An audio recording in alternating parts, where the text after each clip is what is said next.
আচ্ছা, সব মায়েরাই কি এরকম নাকি?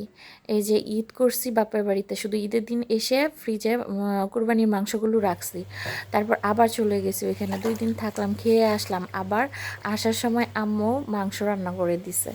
দেওয়ার পর বাসায় এসে মশলা টশলা বের করে রাখলাম, আবার ফ্রিজ থেকে আমার গরুর কোরবানির মানে মাংস বের করে রাখছি, ভাত বসাইলাম, আবার আম্মু যে তরকারি দিয়ে দিছে সেখান থেকে আবার মাংসগুলো বেছে বেছে খেয়ে ফেলছি। তারপর ইচ্ছে করতেছিল একটু কালা ভুনা রান্না করব, দ্যাটস ওয়াই হচ্ছে মাংসটা ভিজিয়ে রাখলাম। আর এইখানে হচ্ছে আমি আমার পরিমাণ মতো মাংস নিয়ে নিলাম, যতটুকু হচ্ছে আমি কালা ভুনা রান্না করব।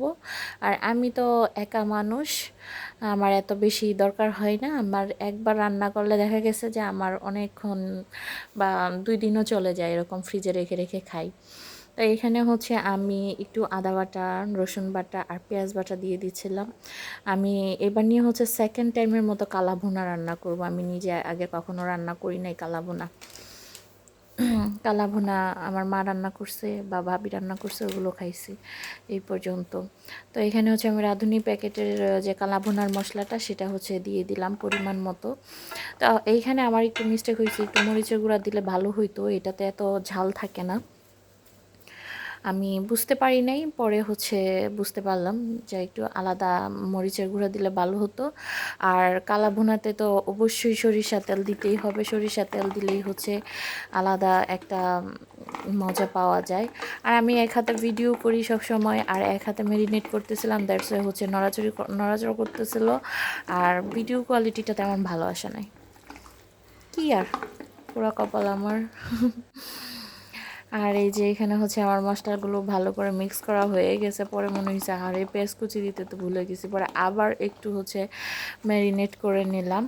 এখন হচ্ছে যে আমি একটা প্রেশার কুকারে দিয়ে দিব মাংসগুলো, কারণ প্রেশার কুকারে দিলে হচ্ছে খুব তাড়াতাড়ি সিদ্ধ হবে।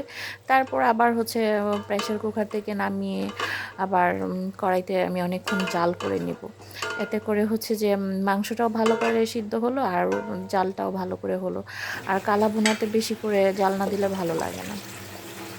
মানে এটা আমার নিজে, আমি তো নতুন বাবুর্চি, এইভাবে রান্না করতেছি। বিয়ের আগে রান্নাবান্না করছি, সেগুলো হচ্ছে অন্য রান্নাবান্নাগুলো, কিন্তু হচ্ছে এগুলো তো আর করি নাই।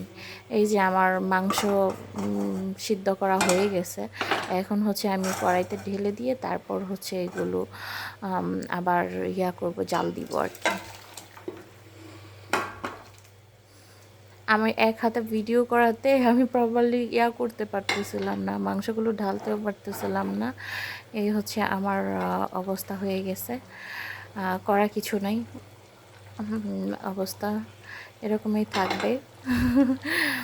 আসলে একটা স্ট্যান্ড কিনতে হবে, স্ট্যান্ডের ফোনটা রেখে ভিডিও করলে ভালো হবে।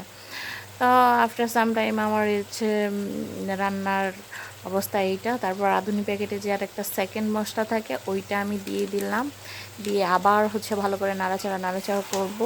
তারপর দেখা যায় কী অবস্থা হয় আর কি আমার রান্না বান্নার। কিন্তু এটা খাইতে কিন্তু অনেক ইয়াম্মি ছিল। মানে আমার খাবার আমি খাই, আর রিভিউ আমিও দিচ্ছি, ভালোই ছিল। আর এখন হচ্ছে আপনারা দেখবেন আমার রান্নার ফাইনাল লুক। এটা না বাস্তবে দেখতে অনেক সুন্দর হয়েছিল, কিন্তু ভিডিওটাতে জানি কেমন আসছে। যাই হোক, ফোন ভালো না, কি করবো বলেন।